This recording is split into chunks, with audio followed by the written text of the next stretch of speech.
What is up, family? What is up? Welcome back to the Tariq Elite Radio Show. I am your gracious host, Mr. Tariq Elite Nasheed. Glad to have everybody tuning in. Don't forget to go to TariqElite.com to get the brand new shirts we got out. We got some brand new shirts called Crucifixion. Those are the brand new shirts at TariqElite.com. So go to TariqElite.com. That's the original or the official Tariq Elite clothing site, and get the brand new t-shirts. You're going to love the t-shirts. People are loving them already. And don't forget to go to HiddenColorsFilm.com to get Hidden Colors 1, 2, and 3. Now, in today's show, we're going to talk about what's been happening down at the University of Missouri. For those who don't know, in the news, there's been a situation at the University of Missouri. There were some protests where there was some racial incidents going on the campus. And people wised up and got some justice done. And I'm going to go into that a little bit later. But before I go into that, I want to talk about something that I was discussing on my Ustream show the other day. I was talking about the killing in Chicago. In Chicago, there was a killing of a little boy. God rest this little boy's soul. He was 9 years old. Tyshawn Lee. I think that's his name. Tyshawn Lee. He was 9 years old. He was killed. Now, the police came out talking about he was lured in an alley and killed over some kind of gang rivalry. And it was very funny style that they would come out with that narrative without having a suspect. We got to be very careful about accepting what people in the dominant society tell us about certain murders, because if they have a history of not being truthful with us, I mean, do we really believe everything they tell us? We have to question everything. So whenever they tell me there's something like a gang retaliation shooting and it doesn't make sense and they don't have a suspect, you're going to have to ask questions. That didn't sound right. So now they finally got some suspects the other day. I think yesterday, as a matter of fact, they arrested some so-called suspects, but they could have arrested anybody and just said, okay, these are the fall guys. But it's still interesting to know that they would come out with this whole narrative that this was some type of retaliation against the father because of his gang ties. Now, the father of the child did an interview recently. He was saying, well, I used to, be gang affiliated. I haven't been active in years. And also I'm outside all the time. So why would anybody want to target me? And if they wanted to target me, they could have got me. It's not like I'm hiding. He said, look, I'm outside every day. I'm hanging out every day. So they could have easily got at me if somebody was really after me. So I don't believe that. The father of the son said this. He just did an interview at a station in Chicago. So again, my thing is, stop believing everything that people in the dominant society tell you. Most of what people in the dominant society tell you, 80% of that shit is a lie. And the other 20%, it's peppered with lies. Even if it's the truth, it's peppered with some lies in there. So just don't believe everything people tell you. And again, people use Chicago as ground zero for black degeneracy. That's the go-to city now to blame every black person for. And this killing of this little boy, all black people are outraged over that. So the white supremacists are starting to politicize it. Well, what about these black kids? You black people are complaining about police brutality. What about the black kid who got shot? Everybody's condemning that. All black people have condemned that. Nobody's trying to pay the killers bail money and give them money and create a GoFundMe page for the killers of that kid like they do the George Zimmermans and the Darren Wilsons of the world. See, that's the difference between us. We have more of a humanity to not reward cold-blooded killers. But even the OGs, it was Bobby Rush, he was a congressman out there in Chicago. He went into the prisons and he brought messages back from the OGs, the OG gangsters, the gang founders, Larry Hoover and Jeff Fort. Even Jeff Fort and Larry Hoover, they've condemned the killing of that little boy. So nobody's co-signing that at all. Everybody's condemning that. So stop letting the white supremacists try to deflect away from white supremacy and start talking about that. Whenever they talk about Chicago or the little kid getting killed, I'm back to what about white supremacy? I'm looking in the chat room. Somebody's talking about Stephen A. Smith. I will get on him in a minute. Somebody call up, because I'm going to talk about Stephen A. Smith in a minute, by the way. People been telling me that he did an interview this morning. I didn't see the interview, but I need somebody to call up to tell me what Stephen A. Smith said on ESPN today. I think somebody told me he was going into the whole what about black on black crime. I need to know what he said. I've been looking for some footage or whatever. I haven't been able to find it. So let me know what Stephen A. Smith said this time. Let me get a call real quick. What's up? Who's calling? Yo, Flex, it's your boy, Philly Field out of H-Town. What's good, man? I'm good. What's on your mind, fam? Hey, man, I just wanted to say, man, what them boys did over there was real fly, man. That was some real good stuff. And I also want to see if you can touch on that whole scandal episode, because last week they had an episode where they was kind of throwing shade on Bill Cosby. Oh, wow. Yeah, so that was another interesting one, but just wanted to give you love, man. Keep doing what you're doing. That's it. Much respect, man. Well, I don't watch Scandal. I don't watch that show. So I don't know too much about that, but I wouldn't be surprised if they threw salt on Cosby. What's up? Who's calling? Hello, this is Charlene. Hey, Charlene. How are you, love? I'm fine, and you? I'm glad I got through. I just saw on Facebook where you said you were taking calls live. Yes, indeed. Where are you calling from, Charlene? I'm calling from Fort Hood, Texas. Oh, there you go. What's on your mind? Oh, nothing. I just wanted to tell you that I follow you. My brother introduced me to you about 3 years ago. Yes. And I enjoy everything.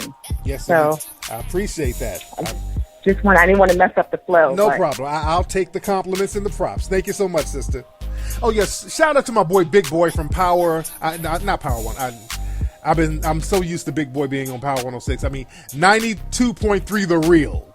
He's on a new station out here in LA, and it's syndicated nationwide. Shout out to Big Boy. He's not on Power 106 no more out here in LA.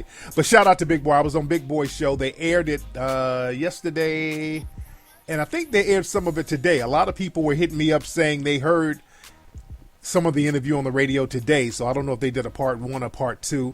But there's a video on the Big Boy YouTube page that I did of the interview I did, and I'm chopping up some real good game, and people really, really, really, really enjoyed it.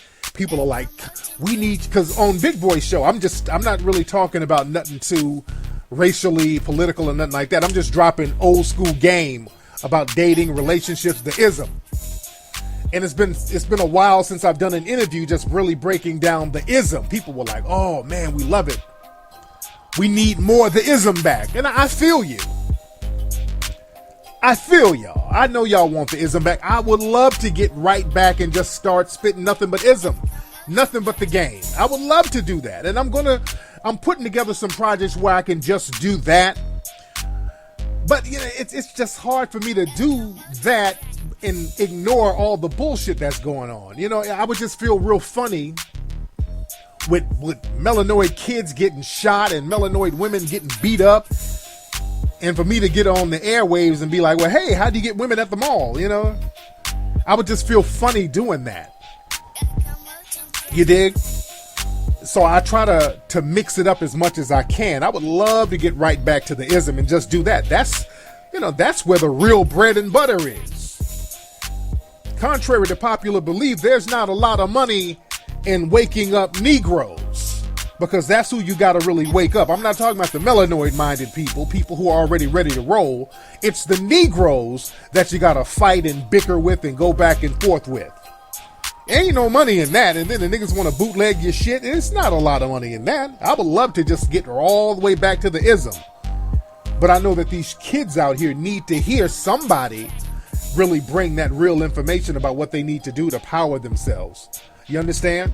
But I am working on some projects where I'm going to be just chopping up heavy duty game. So y'all, we're getting back to the ism. We're definitely going to get back to the ism. We're going to keep that balance going. Let me get another call before I get into what's going on in Missouri. What's going on? Who's calling? What's up, Flex? This is Andre from New York. Andre from New York. How you doing, family? I'm doing good, man. I know you're talking about the college students that went on strike, and I just had a question for you. Go ahead. Why do you think that Black Lives Matter hasn't taken you see they got what the college students got what they wanted when they started messing with people's money, but how come you don't think Black Lives Matter has gone in any kind of strikes or boycotts or anything like that? How come they haven't done any strike? Well, Black Lives Matter is something that's controlled by the white supremacists. You understand? It's controlled opposition. And that's another thing. A lot of these so-called Black Lives Matter people are trying to now take credit for what happened at the university. And that's a bunch of bullshit, by the way. And I'm about to get into that. See, that's the thing. Let's not attribute everything to Black Lives Matter, because that shit, what happened, ain't really have nothing to do with no Black Lives Matter. It had something to do with white money matters. And when black people start fucking up with white money, that's what matters. You dig? Well, let me get on that, man. Thanks for the call, brother. Now, like I said, I was talking about the students in Missouri. And again, like I said, what happened was at the University of Missouri, there was a lot of racial incidents going on. There was a lot of kids being called the N-word by white students. A lot of the white students there antagonizing the black students. There was a swastika drawn on the wall with feces. They were just doing very vile shit at that university. And the black students, rightfully so, said, hey, we need y'all to do something about this. We need the president to do something about this. The president of the university. The president of the university. We need him to do something about it. So he acknowledged that there was racism going on, but he didn't do anything. He just gave a bunch of talk, but he didn't do anything. They weren't punishing anybody.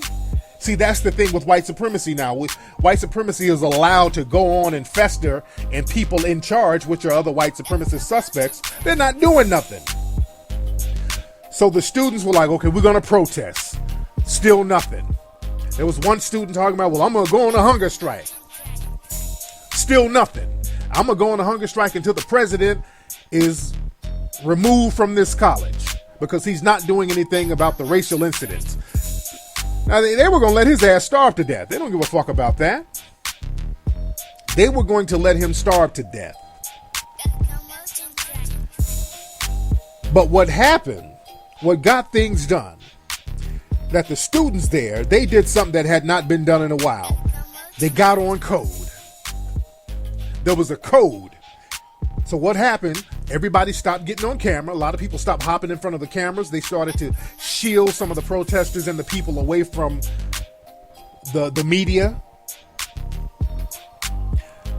There were no so-called leaders. Nobody's hopping in front of the camera saying, I'm the leader of this, I'm the leader of that.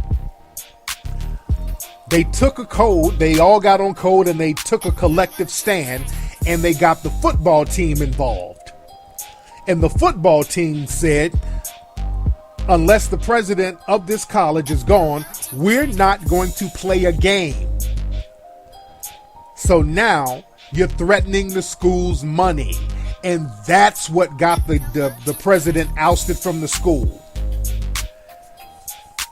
That's the thing that got that president ousted from that school. So a couple of days later, he had to resign. Now understand this. Now, that was a cool victory, but understand this. The white supremacists, they don't get fired. The white supremacists only get transferred. So they're going to transfer him somewhere else. He'll be fine. But that was a good move from the school. It sent a message. Now, again, other white supremacists are going to look out for him. That's whatever. But now we're letting the world know this is how it is now. We're becoming more savvy with opposition. And remember, like I said, white supremacists, when they do something to black folks, they only get transferred. They don't get fired. Just like Don Imus didn't get fired. When Don Imus said all that slick shit about nappy-headed hoes and all that, Don Imus got transferred. His ass is on the air now. When Dog the Bounty Hunter was caught saying all that vile shit about black folks, he didn't really get fired. One network let him go and he popped up on another one. All he did was he got transferred. Paula Deen said all that shit about dressing black folks up as slaves and all that. She got off one network. Her ass was on Dancing with the Stars on one of the top rated shows in the country. She's on there now. I don't know if she's been voted off or whatever, but now she's just been transferred. You dig? But we'll take the transfer to send that message out. And that was a very good thing that the kids did at that school. I'm so proud of our young people standing up and using their muscle to make moves financially, to strike people where it hurts in their finances. Because the thing is, that's the thing that caused them to concede. Because I'm not knocking protests, I'm not knocking the hunger strikes and all that stuff, because that brings extra attention to the situation.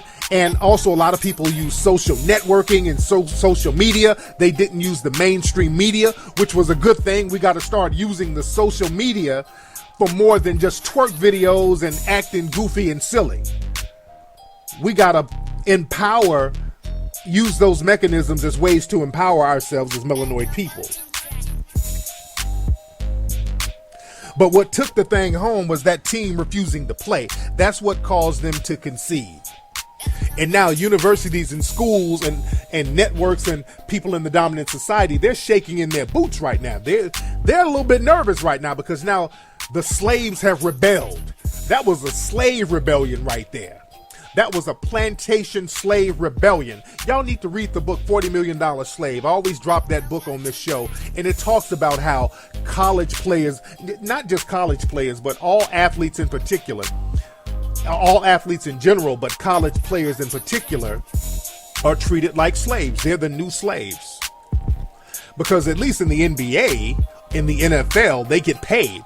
College students, they generate billions of dollars and don't get no money from it. That's slave shit. College students generate. Do you know how much goddamn money the NCAA makes? They make billions of dollars off the backs of majority black athletes. And these athletes don't make jack. They get the promise of an NFL future. So now they're waking up seeing their power. They see how they can leverage their power, and we should keep the momentum going. Because the thing is, you can march, you can pray, you can sing, you can go on hunger strikes until you blue in the damn face, but until you start messing with the white supremacist money, that's when you're going to see them change. That the president of the University of Missouri, his name was Tim Wolf. Now this guy, from what I understand, as the president of the university, he makes a little under like $500,000 a year. It's like $400,000 something a year. Now these kids, these students, these athletes, they weren't going to play ball. In the first game that they missed, they were going to lose. The school was going to lose $1 million. So now the school, this is a financial thing. They're like, okay, we got to let this motherfucker go. We'll sacrifice $500,000 for $1 million. See, money talks, family. Money talk, bullshit walks. That's why we always preach economic empowerment. That's why we're still having Melanoid Empowerment Day, December 1st. Remember that, where we're going to hold up our dollars, hold up our fists and our dollars, and use the hashtag Melanoid Empowerment Day. But it's all about paper in a system of capitalism and white supremacy. You got to be on your financial game. That's the only language that will make moves. Money talks, family. Money talks. And also, family, it's no time for victory laps either, because now that the president was ousted, which is what they wanted at the school, now people are trying to take these victory laps, and let's not do that, because we got a very bad habit of we win one battle and then we want to take a victory lap for the next 50 fucking years. We got to cut that out. Ain't no time for a victory lap right now. I see people on social media trying to get credit for everything now. On my Facebook page, I posted up something about this yesterday. Some chick popped on my page. Well, if it wasn't for such and such, none of this wouldn't have been started. I'm like, shut the fuck up. This ain't time for passing out trophies and shit. Everybody's getting on that ego shit all of a sudden. So I saw something on Twitter where they were talking about, well, it was actually 3 queer black women who started the protest at the Missouri school. Okay, stop with that bullshit. Stop with the trophy campaigning. You're trying to get trophies now, and this ain't a time for that. We got to keep the momentum going. That's our problem. We get 1 foot forward, 1 step forward. Now we want to sit around and pat each other on the goddamn back and take a victory lap and pass out trophies and smiley faces. Fuck that. Cut that. It was 3 queer black women. Now they're trying to co-opt it into a queer. Stop that, because truth be told, at the end of the day, the reason why that president had to step down was because those athletes were fucking up their money.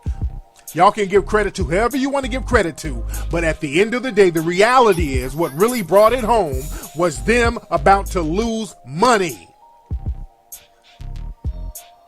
So let's stop all the victory lap shit. Let's stop all the passing out of the trophy shit. And we need to keep the momentum going, because truth be told, the white supremacists, they don't take an L laying down.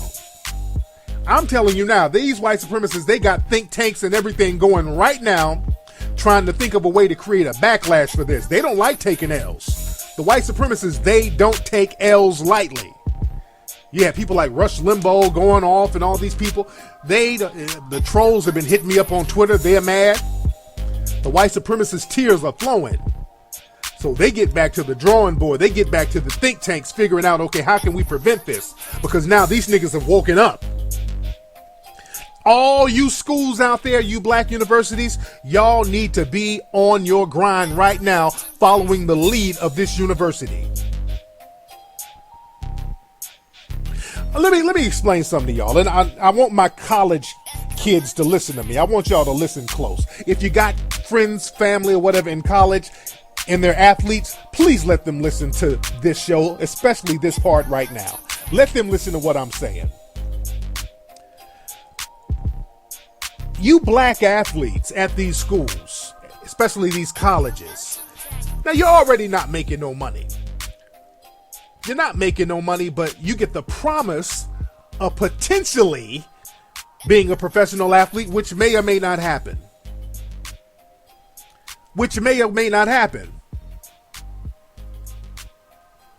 And truth be told, you are the ones that make these schools hot.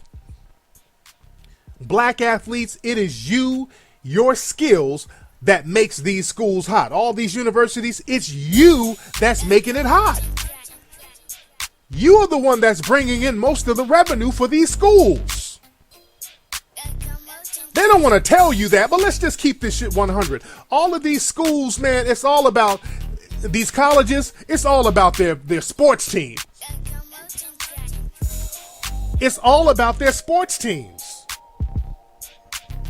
I'm not talking about the Ivy League schools. Most of these these universities and schools, most of it is about their sports teams. That's where they get their money.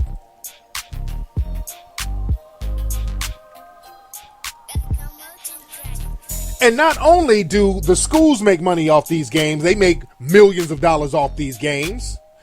Do you understand? The sponsors make millions of dollars. And when they play these big playoff games in these cities, the whole city makes money. The hotels, the businesses, especially in these little college towns where they have all these games, the whole city makes money off these big matchup games, these big playoff games. All these people make money, man, off you, black athlete, off your work that you don't get no money for. They make billions of dollars. And TV makes money off of them too. TV, they make money getting the television rights to show these football games. That's why you got all these elaborate dorms and libraries and all these elaborate stadiums at these schools. It's you, your money that you generated that you ain't even getting. That's where they're getting the money from the sports, from the athletics. That's why they're bringing in these coaches, giving the coaches $4-5 million a year. That's where the money is coming from, you. You are fueling all of this. It's off your back. All of them benefit off what you do and then act like they doing you a favor. Black athlete, please read $40 Million Slave.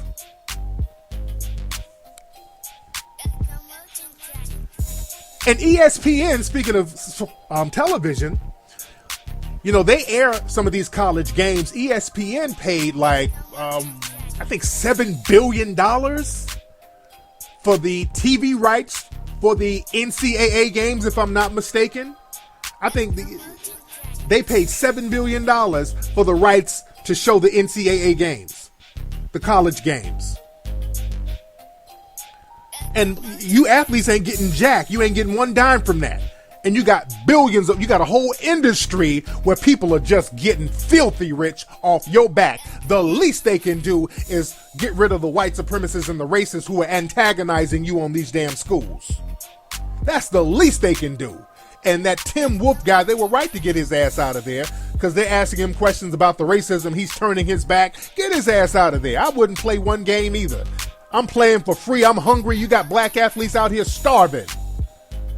Shout out to Luther Campbell from 2 Live Crew. Luther Campbell was like, hell, because, you know, he's from the hood and he nurtured a lot of those athletes. He was like, look, I'm going to start paying some of these kids out here playing and they starving and hungry going to the games and hungry going to practice. They starving. Fuck that. I'm going to pay some of these cats. And he got in trouble for paying some of those college kids who they need to be paid, by the way, if we're going to be really real about it. But I digress. That's another thing. But the least you can do is get racial justice. If you're building $1 billion industry, you ain't getting no money and people are still you gotta come to school and somebody talk to you crazy. You gotta be a nigger and all this old shit. And I'm playing for free and you making billions of dollars off my fucking back. But I'm a nigger now? Fuck you. Any type of racial injustice on these college campuses, y'all nip that shit in the bud, especially y'all athletes. Y'all can shut that shit down. You have all the power. You don't even know it. When I hear these stories about this university here has a racist fraternity, this university over here had somebody hanging from a noose on a tree in front of the campus, y'all should immediately shut shit down. Whenever they come with the bullshit on these college campuses, you athletes need to be shutting that shit down. All over the country. And truth be told, whenever you see some bullshit going on in the city, some of these college athletes can say, hey, look, if such and such don't get arrested, if such and such officer don't get reprimanded, we ain't gonna play these games. So now the city is gonna be fucked up with their money. Y'all can shut these cities down by fucking up these football games and not playing. Because again, many of these cities, they depend on that football money and that football patronage and the crowd and the fans and all that and the sponsors. Y'all could shut it down, man. This is why ESPN, they show most of these college games. And this is the reason why ESPN has the coon train chugging along all the time. There's a reason why the ESPN, they get athletes and Stephen A. Smith and all of them to get on TV and be on the coon train. They get them cooning all the time to let all the other athletes know you better get in line if you want to get you some paper. Because ESPN, they have a vested interest in you being a coon. That's why whenever something goes on, they run out and grab an NBA player or a football player, or NFL player and have them hopping on the coon train. Well, what about black on black crime? Or they get a Ray Lewis. Oh, what y'all doing is wrong out here riding in Baltimore. You know, the NBA players, they make sure that they're coons, and the ones who are rebellious, they reprimand them. Like my man Tyshawn Lynch. He ain't no coon, so they try to reprimand him because he's rebellious. So they'll try to shame you. They got Richard Sherman. Richard Sherman, he was rebellious at one point. They got him. They broke him. They broke Richard Sherman. We were riding for Richard Sherman heavy. when they were calling him a thug and all this old shit when he was speaking his mind. They got him. They broke him now. Now he's on the coon train.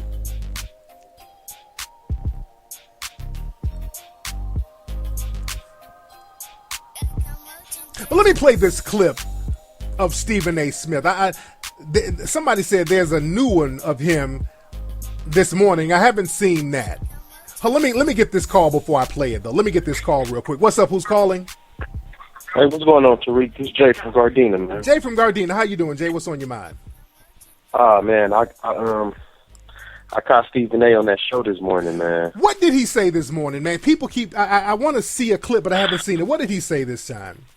Man, first he started off, he praised the brothers and talked about how, it was a good thing what they got accomplished. But then he goes into the but, it's always a but with him. Yeah. Going to the, he's still not going to ease up on the black community because we need to be held more accountable about how we act, and we need to pull ourselves up by the bootstraps. Oh, Lord.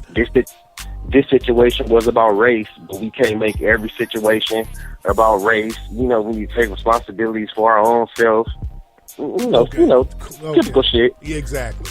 All right, man. Thank you for the call, brother. Hold on. I think that might be kind of the clip that I have, because I already have a clip. I don't know if this is a different clip. It might be the same thing. It sounds like the clip I have. So let me play this clip of Stephen A. Smith, because in the beginning, he was like, yeah, they did, the kids at the school did the right thing, but, he can't just give black folks props. And I blame ESPN. They make him do that. They put him on the coon train. Now, this is Stephen A. Smith right here. Again, you can't stamp out racism. Right. We know that. But you can educate and enlighten enough that you begin to open minds and come to some meeting of those minds. Let me ruffle a few feathers here. Don't worry, Chuck. Don't get nervous. It's our editor. Let me be very, very clear. In this particular situation, it was more than appropriate. It was the right action to take. And to white Americans out there, accept the reality that to some level, racism still exists. Sure. It's just inescapable. It's a reality. Definitely. But to black America, let me make this statement. Everyone who's white is not racist. And it's important to point that out because with this particular incident, it was warranted. But that doesn't mean we turn around and then the second somebody disagrees with us of a different hue, pigmentation, culture, etc., the second somebody might be oblivious or ignorant to what we are, what we believe, what we feel, etc., doesn't make them racist. Just like folks have an obligation to get whatever racist tendencies may be inside their bones, we have an obligation to appreciate that there are a lot of people in this God-fearing country that we live in who are not racist. And so don't be so quick to jump. That wasn't the case here. There are some folks out there. What about black on black crime? To jump on everything. Where the white women at? Well, it may not be that. It may be that somebody All white peoples ain't bad. All white peoples ain't bad. We is our own the difference, because when it comes to legislating what's in somebody's All heart, white peoples ain't bad. You fucking coon. He went to the all white peoples ain't bad bullshit. Nigga, don't nobody give a fuck if a white person is not a racist. I don't care if a person who's white is not racist. Nobody's saying that all white people are racist. We know that all white people are not racist. I know that all white people are not racist. No one has said that all white people are racist.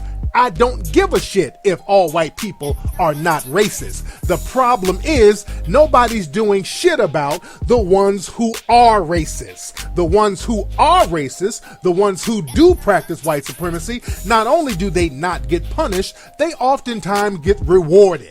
You have GoFundMe pages for some of these suspected white supremacists, which gives momentum and incentive for more people to practice white supremacy against black folks. That's the problem. So don't come running to me telling me about, I'm white and I'm not racist. Who gives a shit?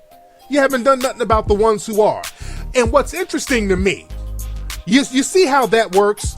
Because Stephen A. Smith in particular, he's the main one. Anytime something happens, he's hollering about what we gonna do about black on black crime. So let me get this straight. We are responsible about what happens with black criminals. But when there's people in the dominant white society who do something fucked up, well, all of them ain't like that now. We can't just make all of them responsible, but we are responsible for black on black crime though.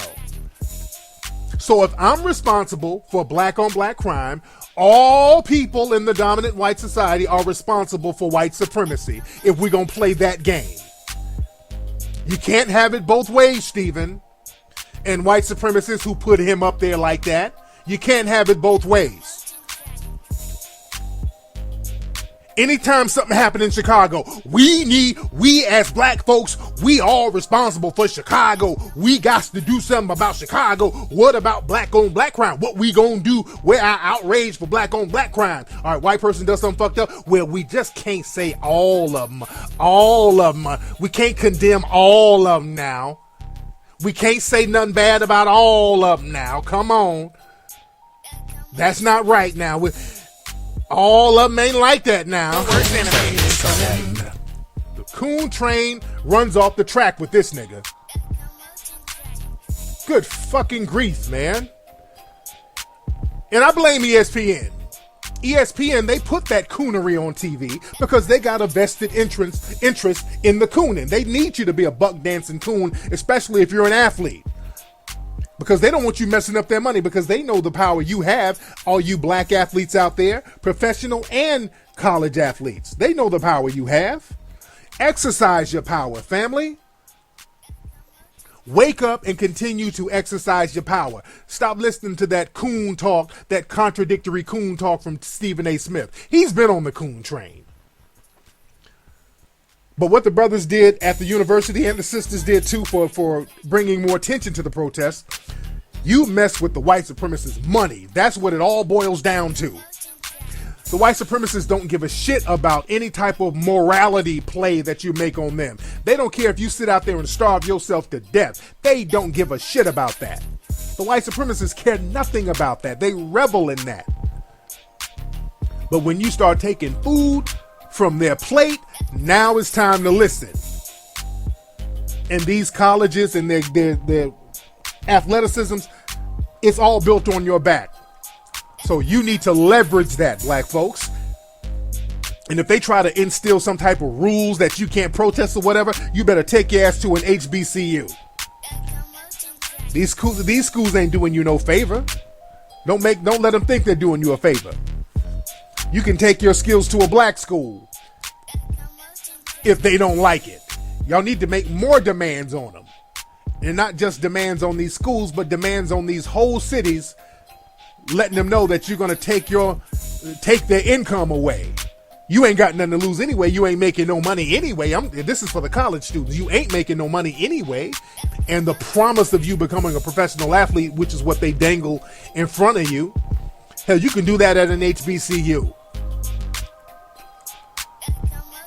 It's all about melanoid empowerment now, family. It's about melanoid empowerment. Leverage your power. All you schools around the country, you athletes, y'all need to follow suit. And even some of you professional athletes too, y'all need to start throwing your weight around. Y'all sit up and y'all got Donald Sterling and all these people sitting up literally calling you his damn slaves. And y'all walking around with your head down. They could have shut Donald Sterling's ass down for real, and made some real moves with the NBA. All they did was cash him out. He just got transferred with a little severance package. They didn't really shut Sterling down. He made billions off that damn team. They didn't really shut him down. Let me get another. Can I get another call before I leave? But that Stephen A. Smith is a piece of work, man. That nigga literally did the all white peoples ain't bad pitch. You can't write that nigga's cooning. He done went beyond soft shoe cooning. For a minute, he was soft shoe cooning. He's gone full coon now. Stephen has went full buck dancing coon.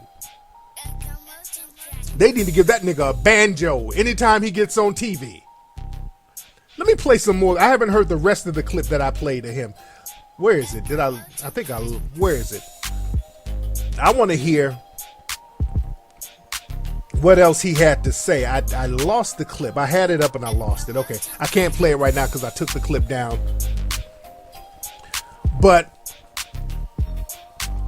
like I said, black folks, we're going to have to start leveraging our power. As melanoid people, we're going to have to leverage our power. And this thing has to be financial. It has to be an economic thing. Only economics, all of this symbolic stuff, that ain't going to cut it. All this symbolic marching and symbolic singing, that's not going to cut it. You got to use your economy to shut folks down, family. That's the only thing that they're going to react to. Let me see who we got on the phone real quick. What's up? Who's calling? Hey, what's going on, Tariq? How you doing? I'm good. Who is this?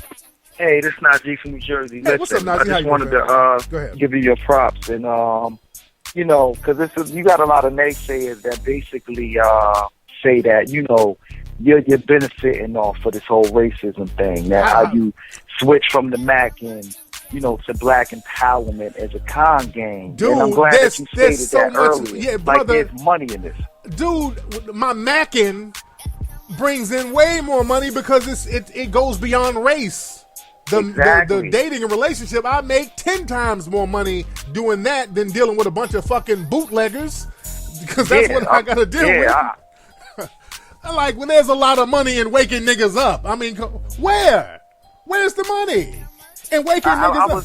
Yeah, go ahead, bro. Exactly, because I mean, I was on YouTube under, I'm not saying no names, but I was under a comment section going back and forth with these guys with this. I'm like, listen, there's no reward in trying to wake black folks up. I mean, at the end of the day, they do more fighting with you than agreeing with you. So where's the reward? Yeah, but in the same token, yeah, those are a bunch of trolls. Anybody's connected with Crispy are a bunch of trolls and coons anyway, so they're not to even be taken seriously. Anyway, let me get these other calls. I get these other calls. All Thanks right. for the call, fam. Yeah, I wouldn't even engage in no shit like that. But let me see. I got this Stephen A. clip. Let me see. Let me play some more of it. With us of a different hue, pigmentation, culture, etc. The second somebody might be oblivious or ignorant to what we are, what we believe, what we feel, etc., doesn't make them racist. Just like folks have an obligation to get whatever racist tendencies may be inside their bones, we have an obligation to appreciate that there are a lot of people in this God-fearing country that we live in who are not racist. And so don't be so quick to jump. That wasn't the case here. This was valid. But there are some folks out there that will use this as an excuse to jump on every issue and attach racism to every issue, when it may not be that. Next time somebody says this, ask them one question. What issue in our society does not have race in it? Just ask them that one simple question, because they always talk about, well, racism ain't everywhere, everything ain't about race. Okay, well then point to something in our society that is not dominated by white supremacy, and just let them sit there and weasel out of that. It may be that somebody just doesn't like you. Let's be clear about that and understand the importance of deciphering the difference, because when it comes to legislating what's in somebody's heart, more often than not, you can't tell. So just learn, again, in this incident, it's apropos what happened. I support it 1,000%. But don't think that this incident is every incident. Well said. Yes, and it's a shame that the football players had to do this still in 2015, that it needs to be done, but they were right. They stuck together, and it was impactful. Okay, there you go. This nigga right here. All right, anyway, y'all. He just couldn't, you just can't say, hey, these white supremacists fucked up. You just can't say that. It always has to be a but there. You just can't say, hey, these white supremacists fucked up and did something they weren't supposed to do, and they got reprimanded for doing it. There was finally some level of justice. You just can't say that. It always has to be some plantation shit. Well, Master was wrong, but we is wrong sometimes too. We be doing bad too, Master. It ain't just you. Shut the fuck up. Anyway, y'all, this got my This has me heated. This gets my ass chapped. Listening to the buck dancing that goes on TV, especially ESPN. Anyway, y'all, man, check me out. I'm going to be in Toledo, Ohio this Saturday. All my Toledo people, I'll be in Toledo, Ohio this Saturday. Get more information at TariqLive.com. TARIQ live.com. All my Toledo people, I'm looking for a cameraman out there in Toledo to film my lecture. Email me at info@TariqElite.com if you're a cameraman out there in Ohio, in Toledo. Toledo, let me be very specific, because I say shit and then a motherfucker from Columbus, Ohio, somewhere way on the other side of the state will hit me up. I'm a cameraman. Can you come to Toledo? Oh, I can't make it. What the all right. Just idiotic shit.